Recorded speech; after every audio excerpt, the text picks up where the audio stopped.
Salut à tous, on se retrouve ce soir pour le débrief du match entre l'équipe du Portugal et l'équipe de France. Donc je vais faire ce débrief en live sur ma chaîne secondaire BizBiz Live qui est en première ligne de description. Donc n'hésitez pas à vous abonner. Déjà, pour revenir sur le match, belle victoire de l'équipe de France, ça fait plaisir.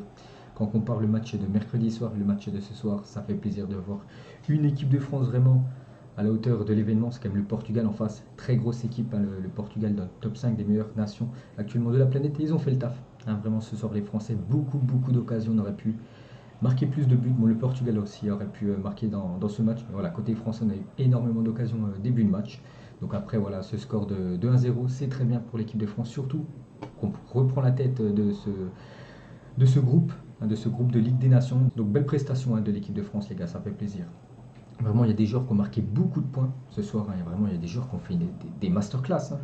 Bon, il y a des joueurs un peu qui ont déçu, les gars. Quelques-uns, pourtant, voilà. Là, j'ai mis les notes juste avant la vidéo, les gars. Enfin, avant le live. Et il y a des très belles notes ce soir, à part quelques joueurs qui ont quasiment. Un joueur qui n'a pas la moyenne, hein. Vous savez c'est qui, donc on va parler de tout ça. J'avais peur, c'était surtout au milieu de terrain.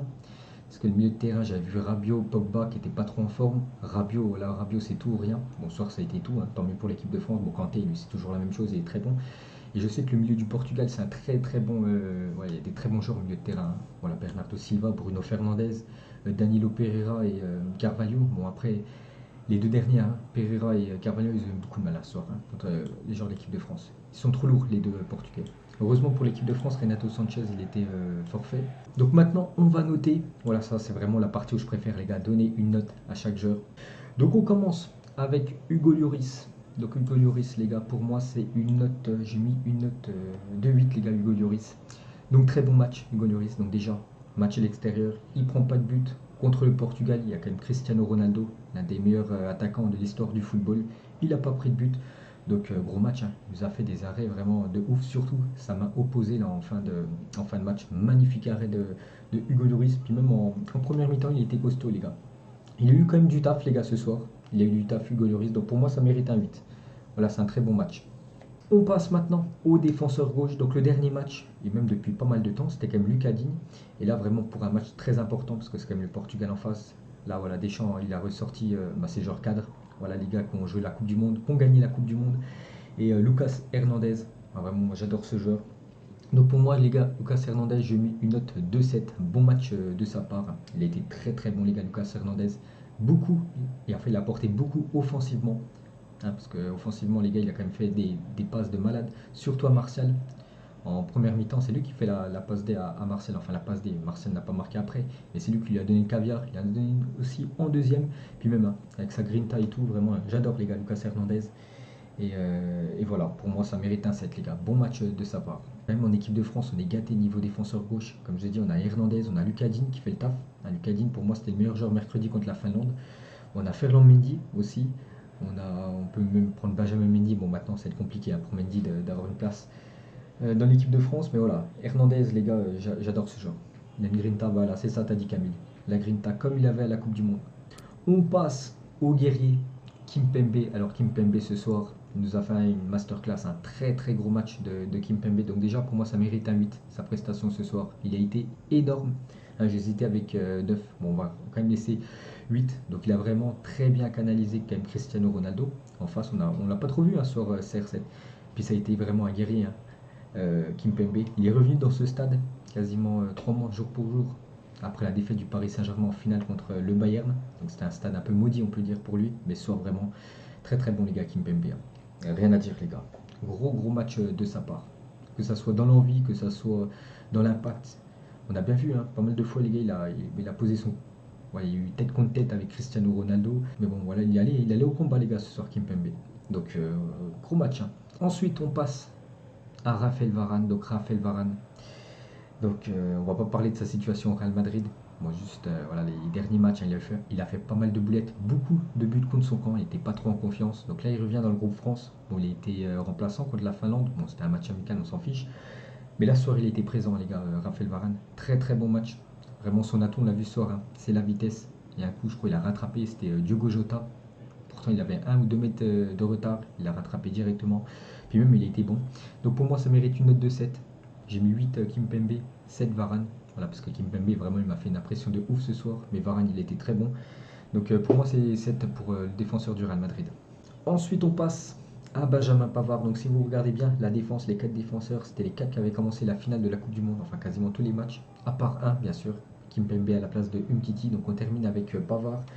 Donc lui aussi, les gars, je vais lui mettre une note de 7. Enfin, voilà, on met tous les défenseurs avec une note de 7, à part Kimpembe. Vraiment, comme j'ai dit, hein, il m'a fait une forte impression. Donc le défenseur du PSG, pour lui, c'est 8. Donc Pavard, il a apporté offensivement. Voilà, il était juste dans ses passes. Bon, après, il n'a pas trop pris son aile, voilà, comme il fait comme d'habitude.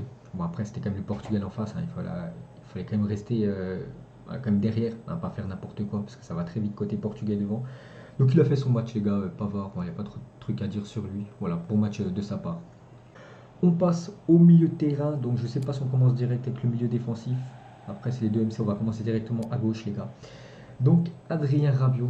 Donc, Rabiot ce soir, il m'a fait plaisir. Tous ceux qui ont regardé le match, hein, vous avez vu, les gars, qui nous a fait un grand match, Rabiot. Ouais, il a fait un petit peu n'importe quoi avec l'équipe de France lors de la Coupe du Monde. Ouais, il voulait plus jouer avec l'équipe de France et tout, Nani. Bon, ça c'est oublié maintenant. Donc Deschamps l'a mis titulaire, il a répondu présent. Pour moi, ça mérite quand même une note de 8 hein, pour Adrien Rabiot. Très très bon, décisif sur le but. C'est lui quasiment qui fait la passe D, parce que c'est lui qui fait sa frappe. Bon, après, voilà, il est détourné par le gardien et tout. Il a failli aussi faire une passe D en début de match avec son retour acrobatique pour la tête de Martial. Incroyable, hein, il aurait eu ce but. Puis même, il était très très bon dans le jeu, les gars. Rabiot, il était très très bon. Voilà, j'avais peur que voilà, le milieu de l'équipe de France se fasse bouffer. Pas du tout, hein. Il était performant. Il a vraiment gêné Carvalho, Danilo Pereira. Donc voilà, pour moi, ça mérite un 8, les gars, Rabiot, hein. Très très gros match de sa part. Rien à dire, hein. Vraiment surpris de sa prestation. Je sais hein, qu'il est capable de faire ça, et ce soir il a fait quand même contre le Portugal, donc reste pas à lui. Ensuite on passe à N'Golo Kanté, le buteur les gars, le buteur. Donc je vois beaucoup de notes tout à l'heure, hein. Enfin depuis tout à l'heure je vois souvent des notes sur Kanté. Donc bah, la même note que Kraft Ligue 1 qui a mis 9, pour moi la même chose les gars. 9, c'est très rare hein, que je monte à 9, hein. Voilà, donc c'est exceptionnel sur la prestation d'N'Golo Kanté. Donc lui, il n'a plus besoin de marquer des points. Il peut de temps en temps passer à travers un match, mais c'est très très rare. Bon, il était passé à travers la finale de la Coupe du Monde. Mais voilà, N'Golo Kanté, les gars, c'est vraiment de la régularité, match après match, très très performant. Donc pour moi, les gars, ça mérite un 9. Je peux pas aller jusqu'à 10, hein, je vois pas mal de 10, les gars. Voilà, 10, c'est encore une étape au-dessus. Voilà, donc il a marqué le but. Voilà, l'équipe de France gagne 1-0 et il met le but. Donc bien sûr, c'est l'homme du match, hein, comme Mathieu dit. Bien sûr, c'est l'homme du match, N'Golo Kanté. Il nous a récupéré énormément de ballons. Enfin le seul bémol, les gars, c'est qu'il a pris un jaune. Donc du coup, il est suspendu pour le prochain match. Bon après, voilà, l'équipe de France contre la Suède, ils ont quand même des ressources hein, en milieu de terrain, voilà, pour remplacer Kanté. Mais il a fait son match ce soir. Donc 9 les gars pour Kanté. Et on va terminer avec le dernier milieu.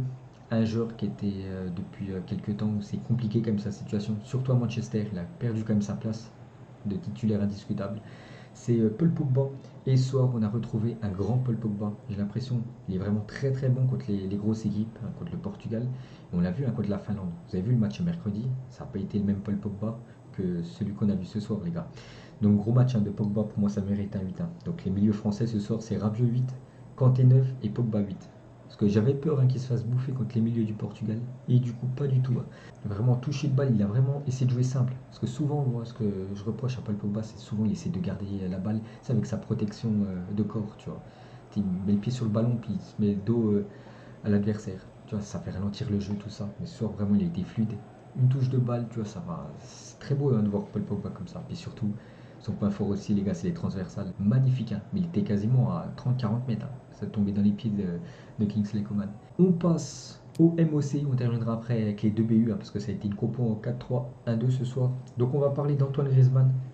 Donc pour moi, Griezmann, je lui ai mis une note 2,7. Donc lui aussi, c'est un peu le même souci que Pogba. On connaît sa situation actuellement dans son club. Très compliqué, les gars, Antoine Griezmann, hein. Vous savez, dans son club, bien sûr, du Barça, que c'est compliqué. Mon équipe de France, soir, il a fait le taf, les gars. Antoine Griezmann, pour moi, voilà, je l'ai dit, hein, ça mérite un 7. Bon match de sa part. On l'a beaucoup vu en première mi-temps. Je me souviens encore de sa passe parfaite pour Anthony Martial pour la première occasion du match, vraiment, où il y a eu face à face avec Rui Patricio. Elle a été millimétrée, sa passe. On l'a vu beaucoup de fois, hein, je l'ai dit, en première mi-temps, un peu moins en deuxième. Il était un petit peu plus effacé, Antoine Griezmann. Mais ça fait plaisir hein, de le voir comme ça. Il a été bon ce soir, donc 7 pour l'attaquant du Barça. On va terminer avec les deux attaquants. On va commencer tout d'abord. Pour un coup, on va commencer côté droit, on finira avec le côté gauche juste après.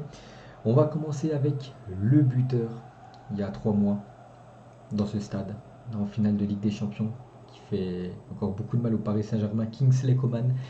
Donc Coman ce soir, un peu un poste inédit pour lui. C'était quasiment en mode BU ce soir, en buteur. Donc pour moi les gars, Coman, c'est une note 2,5. Pour moi, voilà, les attaquants ce soir, ça n'a pas été ouf, hein. Voilà, les deux BU les gars, ça n'a pas été ouf. Bon après c'est, voilà, on peut le dire, hein, c'est pas des BU de base. Donc pour moi 5 Coman, on l'a vu surtout en première mi-temps, quelques actions où il a vraiment pris son point fort, c'est la vitesse. Il a pris de vitesse, je crois que c'est Guerrero, un coup Ruben Dias, tout ça. Il a porté le danger aussi sur sa première frappe, hein, c'est lui qui fait la première frappe du match. Pour l'équipe de France, après on l'a vu un peu plus s'effacer. Il est sorti à la 60e minute, remplacé par Marcus Thuram. Donc voilà, sur les 60 minutes que j'ai vues de Coman ce soir, pour moi ça mérite un 5 les gars. C'est un match moyen. On sait qu'il peut faire mieux les gars Coman, hein. Donc voilà, ça mérite 5. Et on va terminer les gars avec le dernier. Le dernier, Anthony Martial, le joueur qui remplace Olivier Giroud. Donc Martial, on peut le dire, hein, ça a été compliqué. Donc Martial, je me demande encore, tu vois, tout à l'heure je me suis encore demandé pourquoi, enfin comment surtout, comment il a fait pour finir le match sans marquer de but. C'est incroyable. Il a eu, le soir Martial, les gars, il sort avec un quadruplé, 3 au moins un triplé. Voilà, c'est pas un vol. Tellement qu'il a eu d'occasions. Après, bon, le problème, il a buté sur le gardien portugais, mais il a eu énormément d'occasions, donc il mérite pas la moyenne, les gars. Heureusement que la France gagne le match. Heureusement qu'on gagne 1-0. Parce que, je sais pas, il y aurait 0-0, on aurait perdu. Ben voilà, Martial, les gars, il serait fait tailler de tous les côtés. Bon, là, déjà, il a pas été bon, hein, parce qu'il n'a pas été efficace, les gars. Pas finisseur, Martial. C'est vrai qu'à chaque fois, niveau placement offensif, à chaque fois, il arrive à se trouver dans les bonnes situations. Mais voilà, il faut le mettre le but. Donc, pour moi, les gars, c'est 3. Mauvais match de sa part. Trop d'occasions loupées. Je peux pas lui mettre la moyenne, hein. Je peux même pas lui mettre 5, les gars. C'est pas possible de lui mettre 5. Donc, pour moi, c'est 3. Par rapport à ces 3 ou 4 face à face qu'il a avec Patricio. Tous loupés. Enfin, tous sur le gardien portugais. Donc merci à tous d'avoir été là les gars, on était plus de 100 je crois. Donc merci à tous d'avoir participé, parce que c'est cool hein, bien sûr, il faut noter, voilà, vous participez bien sûr à ça, c'est pour ça que j'aime bien faire les débriefs en live.